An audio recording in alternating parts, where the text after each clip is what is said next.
आज हम लोगों के सामने एक रिश्ता हम सबको जीने का अधिकार सिखा रहा है।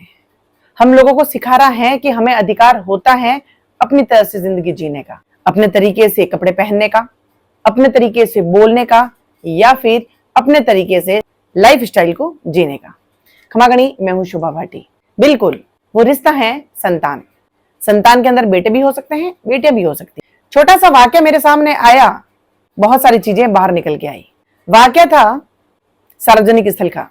मैं वहां से जा रही थी तो मैंने देखा कि एक बेटे और एक पिता के बीच में बहस हो रही थी।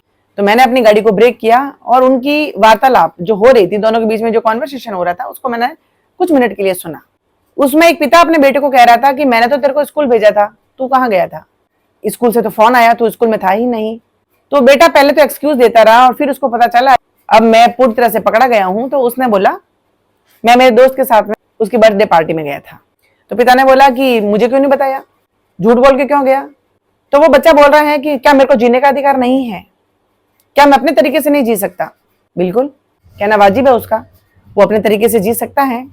एक बेटी जिसको लाख बुरी नजरों से बचाकर एक माता पिता ने पाला पोसा, पढ़ाया भी, समाज की बहुत सारी कुरीतियों के ऊपर चलकर उनको कुचलते हुए आगे बढ़े, और माता पिता ने सोचा कि हमारी बेटी ही हमारा ही नहीं हमारे पूरे खानदान का नाम रोशन करेगी, क्योंकि हमारी बेटी पढ़ना लिखना चाहती है, आगे बढ़ना चाहती है। वही बेटी 20 साल की हो गई, उसको किसी से प्यार हो गया। अब माता पिता उसके लिए सही नहीं है, माता पिता अच्छे नहीं है, माता पिता उसको दुश्मन है, और पकड़े जाने पे पुलिस स्टेशन के अंदर माता पिता को कह रही है मैं तुम्हें नहीं जानती, या फिर तुम मरो या जियो, मेरे को कोई फर्क नहीं पड़ता, या फिर मेरा कोई लेना देना नहीं है आप लोगों से, क्योंकि मैं अपनी जिंदगी अपने हिसाब से जीना चाहती हूँ। क्या मुझे जीने का अधिकार नहीं है? क्या मुझे अपने हिसाब से जीने का अधिकार नहीं है? क्या मुझे अपने हिसाब से कपड़े पहनने का अधिकार नहीं है?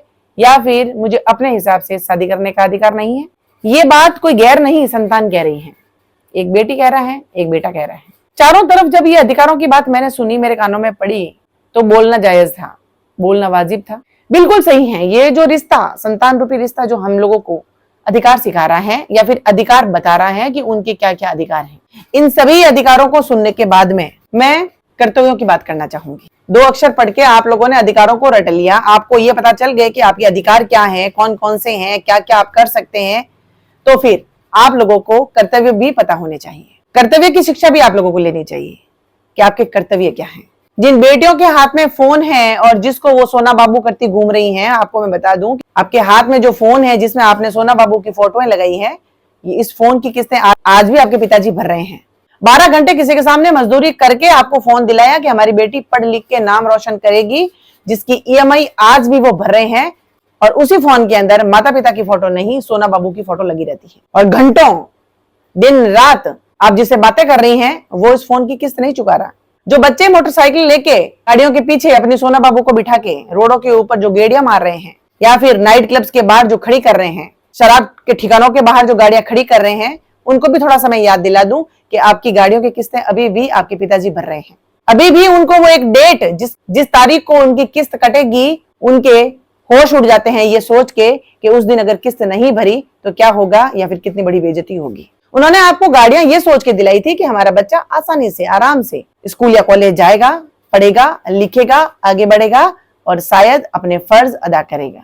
बिल्कुल वो फर्ज अदा कर तो रहे हैं, लेकिन सोना बाबू का गाड़ियों के पीछे जो आप लोग अपने मित्र गणों को बिठा बिठा के जो घुमा रहे हैं, वो किस्तें नहीं भर रहे हैं। जिस संतान से, चाहे वो लड़का हो या लड़की हो, माता पिता ने आशा लगाई कि ये गरीबी का ठप्पा जो हमारे सिर पे लगा हुआ है वो हमारी संतान दूर कर देगी, क्योंकि हमने हमारी संतान को इतने नाजों से पाला है, या इतनी सुख सुविधाओं से पाला है कि हमारा बच्चा अच्छी पढ़ाई कर रहा है और पढ़ लिख के वो हमारी गरीबी दूर करेगा, या फिर हमारे बुढ़ापे का सहारा बनेगा।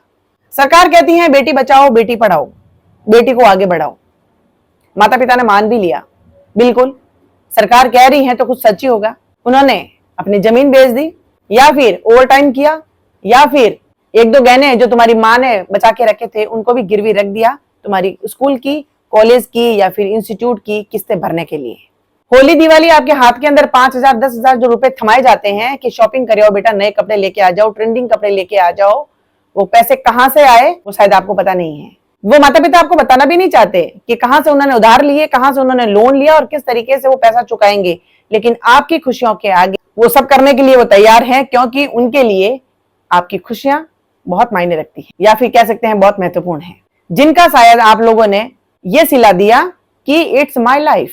बिल्कुल आप अपने बलबूते पे बिल्कुल जिए, लड़का है या लड़की है जो अपने माता पिता को ये समझाना चाहते हैं या फिर अधिकारों का ज्ञान देना चाहते हैं कि हमारे ये अधिकार हैं, तो फिर आज हम लोग एक माता पिता होने के नाते या फिर इस देश के नागरिक होने के नाते ऐसे संतानों को थोड़े से कर्तव्य भी सिखा देते हैं। आज आपकी आयु जो भी है, 17 वर्ष है, 18 वर्ष है, 20 है या 22 है या 24 है, अब जब आप अपने पैरों पे खड़े हो गए हैं, जवानी का जोश चढ़ा हुआ है या फिर सोना बाबू के साथ में जीना अच्छा लग रहा है, तब आपको ये लग रहा है कि इट्स माई लाइफ और मैं अपनी लाइफ अपने हिसाब से जीऊंगा और ये मेरा अधिकार है, तो थोड़े से कर्तव्य भी निभा दीजिए। ये उम्र जो आपने पाई है 20 वर्ष तक, आपकी माँ ने जो आपके आया की तरह आपकी पॉटी साफ की, आपके कपड़े धोए, आपको अपने हाथों से खाना खिलाया, आपके लिए खाना पकाया या फिर अपना करियर भी दांव पे लगाया, उन सब का हिसाब भी आपको चुकाना पड़ेगा। जब आप अपने पैरों पे खड़े हो गए हो और अब आपको आपकी प्राइवेसी इतनी प्यारी है, तो फिर वो लोग मूर्ख नहीं है। वो लोग जिन्होंने पूरा करियर आपके परवरिश के लिए दांव पे लगा दिया, तो फिर उसका भी हिसाब किताब आपको चुकाना पड़ेगा। फिर उसके बाद में आप चाहे सोना के साथ घूमे, चाहे बाबू के साथ घूमे, चाहे आप होटल में जाए, चाहे आप क्लब में जाए, कहीं भी जाए, आप जा सकते हैं, आपकी लाइफ है, आप अपने हिसाब से जी सकते हैं।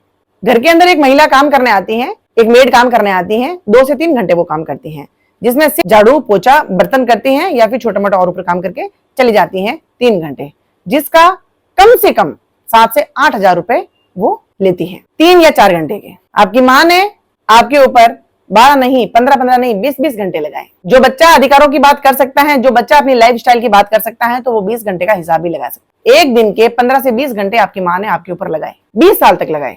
आप कैलकुलेशन कर दीजिए और जो उसका हिसाब किताब हो सकता है वो आप भरपाई कर दीजिए। जो बेटियां पुलिस स्टेशन के अंदर जो अपने माता पिता को पहचानने से इनकार कर रही हैं या फिर ये कह रही हैं कि ये मेरी लाइफ है, मैं अपने हिसाब से जीऊंगी, तो उनको भी मैं बताना चाहूंगी, आपके बचपन से लेके जो ताने माता पिता ने खाए हैं, एक ऐसे समाज में जिस समाज के अंदर बेटी होने पे खुशियां नहीं बनाई जाती, वहां पे उन्होंने खुशियां मनाई।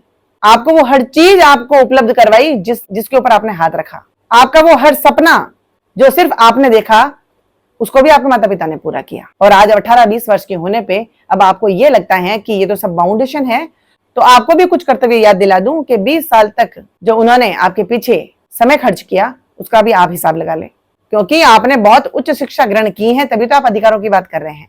अधिकारों की बात हर कोई नहीं कर सकता, हर किसी के बस में नहीं होता अधिकारों की बात करना। अधिकारों की बात वही कर सकता है जिसको बहुत गहराई से ज्ञान हो कि जिंदगी कैसे जीत जाती है। तो आपके पैरों में पहने जूते से लेके आपके सिर पे बंधा हुआ स्कार्फ तक आपके माता पिता की देन है। और 20 वर्षों तक क्या हिसाब किताब होता है, कितने आपने कपड़े खरीदे, कितने आपने जूते खरीदे, कितने आपकी फीस भरी गई, कितने आपके ऊपर खर्चे किए गए, कितने आपके सपनों को पूरा करने के लिए लोन लिए गए, या फिर कितना पैसा सिर्फ आपके लिए उधार लिया गया, उसका ब्याज सहित आप चुका दीजिए। और उसके बाद में आप कहीं भी जाइए, मैं अपनी तरफ से कहना चाहूंगी, क्योंकि मैं भी एक माँ हूं, मैं समझ सकती हूँ, वो माता पिता आपको जिंदगी में कभी नहीं छेड़ेंगे या फिर कभी आपसे शिकायत नहीं करेंगे कि आप कहाँ हैं और कैसे जी रहे हैं। कॉलेज की या फिर स्कूल की या फिर इंस्टीट्यूट की या फिर एकेडमी की जो फीसें भरने के लिए लोन लिए गए हैं, वो किससे चुका दीजिए। बैंक में जाके थोड़ा सा हिसाब किताब लगा लीजिए, पूछ लीजिए उनको कि कितना पैसा भरा गया है या कितनी किस्तें अभी ड्यू हैं, उसका इंटरेस्ट के साथ में पैसा भर दीजिए।